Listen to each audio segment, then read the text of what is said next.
Halo, mulan mai ngonong baisa tàu mong ngầm đấy nâng, hado mà tàu có nhạc ngâu mà ngài pha cái ý hữu nâng, hado mà information ngau cha haga singa tamu nâng, all behalf of Kerala konyak fellowship ji kau bu bong pongau haga singa tam nâng, tanying 2026 wangpeng ma konyak auleng monu festival Kerala mangopu konyak fellowship lan kaya organize lak jenis tim yang ngonang hadu ma teman pai channel Mr. Hantok Singer ionik yang ngonang tau jenis hadu Kerala ma ngopu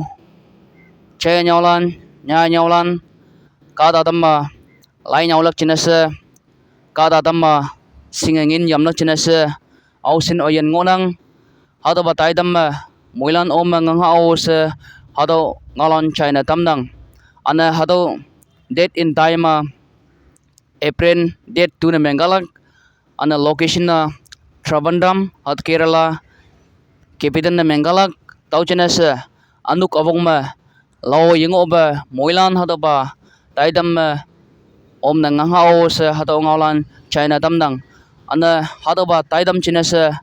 moilan na yo patan hao sa hado ngalan no China tamnang kawang konyak chanyu da moiman pa puisu